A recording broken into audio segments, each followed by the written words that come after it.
Hello everyone, welcome back to my channel. So today class వచ్చేసి మనకు బోధనా ప్రణాళిక గురించి అయితే మనకు వార్షిక ప్రణాళిక, సో ఇలాంటి టాపిక్స్ అన్నీ కవర్ అయ్యే విధంగా ప్రీవియస్ పేపర్స్లో ఏ క్వశ్చన్స్ వచ్చాయనేది ఇవాళ video. So every question very important అండి. Don't skip the video and last వరకు చూసి మీకు నచ్చినట్లయితే మన ఛానల్ని సబ్స్క్రైబ్ చేయండి. అలాగే లైక్ చేయడం మాత్రం మర్చిపోకండి.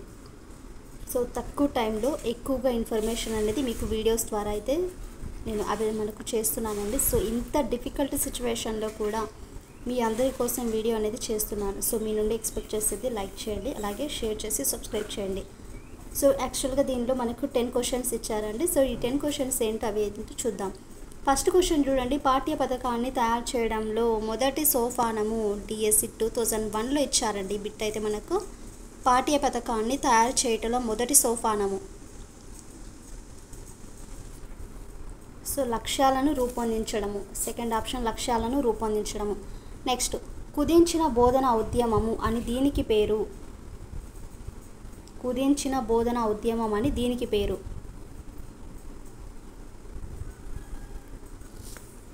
సెకండ్ ఆప్షన్ సూక్ష్మ బోధన. సెకండ్ ఆప్షన్ సూక్ష్మ బోధన. 1963 సంవత్సరంలో అంటే 1963వ సంవత్సరంలో అభివృద్ధి చెందిన బోధన. 1963వ సంవత్సరంలో అభివృద్ధి చెందిన బోధన. ఫోర్త్ ఆప్షన్ చూడండి, సూక్ష్మ బోధన. నెక్స్ట్ శిక్షణ సాంకేతికమే కానీ బోధన సాంకేతికం కానిది. శిక్షణ సాంకేతికమే కానీ బోధన సాంకేతికం కానిది. ఇది మనకు డిఎస్ 2008లో ఇచ్చారండి. శిక్షణ సాంకేతికమే కానీ బోధన సాంకేతికం కానిది సూక్ష్మ బోధన. సూక్ష్మ బోధన. నెక్స్ట్ ఒక ఉపాధ్యాయుడు పాఠ్య ప్రణాళిక రచనకు ఉపయోగించిన కాలమే అతడు వృత్తిపరంగా సద్వినియోగం చేసిన కాలం అనుట అతిశయోక్తి కాదు అని నిర్వచించినది. క్వశ్చన్ మరొకసారి చూడండి. ఒక ఉపాధ్యాయుడు పాఠ్య ప్రణాళిక రచనకు ఉపయోగించిన కాలమే అతడు వృత్తిపరంగా సద్వినియోగం చేసిన కాలం అనుట అతిశయోక్తి కాదు అని నిర్వచించింది. థర్డ్ ఆప్షన్ చూడండి, R L Stevenson. R L Stevenson. Next question. సూక్ష్మ బోధన ప్రక్రియలోని సోపానాల క్రమం. సూక్ష్మ బోధన ప్రక్రియలోని సోపానాల క్రమం.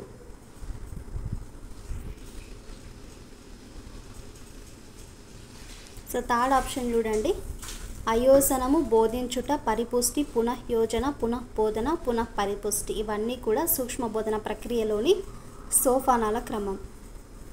Next question. సూక్ష్మ బోధన చక్రంలో లోపించిన అంశము గుర్తించుము. సూక్ష్మ బోధన చక్రంలో లోపించిన అంశము గుర్తించుము.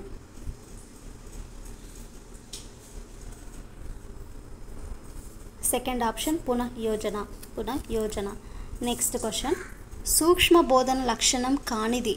సూక్ష్మ బోధనం లక్షణం కానిది. ఇది మనకు 2012 డిఎస్ అండి. సూక్ష్మ బోధన లక్షణం కానిది. ఫస్ట్ ఆప్షన్ చూడండి, పాఠ్య బోధన సమయం అనేది 15 నుండి 20 నిమిషాలు. Next question. ఈ దిగువ సూక్ష్మ బోధన చక్రంలోని సోపానాలను వరుస క్రమంలో అమర్చండి. ఈ దిగువ బోధన చక్రంలోని సోపానాలను వరుస క్రమంలో అమర్చండి.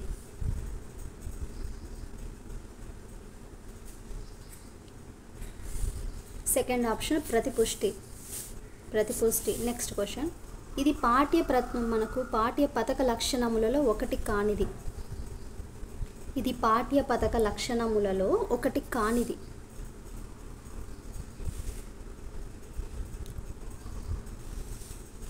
ఫోర్త్ ఆప్షన్ పూర్వ జ్ఞాన ఆవశ్యకత లేకుండానే నూతన జ్ఞానాన్ని ఆపాదించుకునే అవకాశం అనేది కల్పిస్తుంది. సో ఇదండి బోధన ప్రణాళిక గురించి అయితే 10 క్వశ్చన్స్. అండ్ నెక్స్ట్ ఈ టాపిక్ వచ్చేసి మనకు సాంఘిక శాస్త్ర విద్యా ప్రణాళిక గురించి అండి. ఈ క్వశ్చన్ చూడండి. భారత రాజ్యాంగం ఆదేశ సూత్రాలు అనే విషయాన్ని బోధించుట ద్వారా క్రింది వానిలో ఏ మౌలికాంశాన్ని సాధించవచ్చు. భారత రాజ్యాంగం ఆదేశ సూత్రాలు అనే విషయాన్ని బోధించుట ద్వారా క్రింది వానిలో ఏ మౌలికాంశాన్ని సాధించవచ్చు.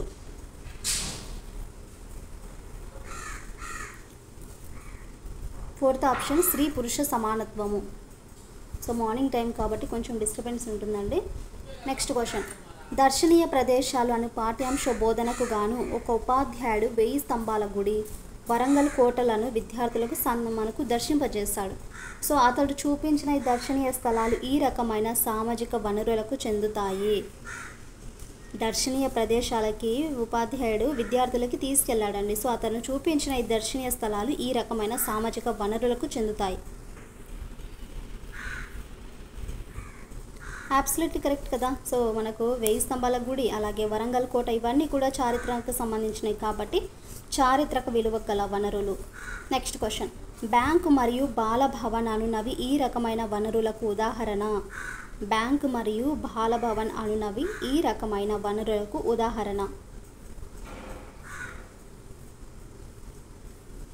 బ్యాంకు మరియు బాలభవన్ అంటే ఆర్థికంగా ఉండేవే కదా అండి. సో ఆప్షన్ 4 ఆర్థిక విలువ కలిగిన వనరు, సాంస్కృతిక విలువ గల వనరు. నెక్స్ట్ క్వశ్చన్, ఒక సాంఘిక శాస్త్ర ఉపాధ్యాయుడు పాఠ్య బోధనలో భాగంగా దగ్గరలో గల మ్యూజియం సందర్శన ఏర్పాటు చేస్తున్నాడు. సో ఉపాధ్యాయుడు ఉపయోగించిన వనరు ఈ రకానికి చెందినది. సాంఘిక శాస్త్ర ఉపాధ్యాయుడు పాఠ్య బోధనలో భాగంగా దగ్గరలో ఒక మ్యూజియం సందర్శన ఏర్పాటు చేశాడు.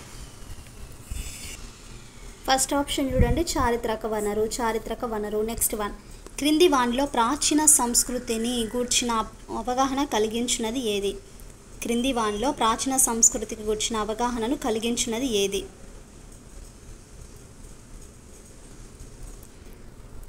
సెకండ్ ఆప్షన్, ప్రాచీన సంస్కృతిని అంటే శిలాశాసనాలు.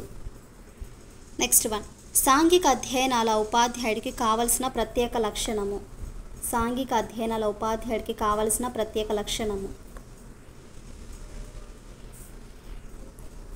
ఫస్ట్ వన్, క్షేత్ర పరిశీలన దృక్పథం. నెక్స్ట్ క్వశ్చన్, ఒక పాఠశాల విద్యార్థులు గ్రామస్తుల సహకారంతో ఎండాకాలంలో ఒక చలివేంద్రం ఏర్పాటు చేస్తారు. విద్యార్థులు ఈ చర్య దీనిని సూచిస్తుంది. ఒక పాఠశాల విద్యార్థులు గ్రామస్తుల సహకారంతో ఎండాకాలంలో ఈ చలివేంద్రం అనేది ఏర్పాటు చేస్తారండి. సో విద్యార్థులు ఏ చర్యకు దీనిని మనకు సూచిస్తుందంటే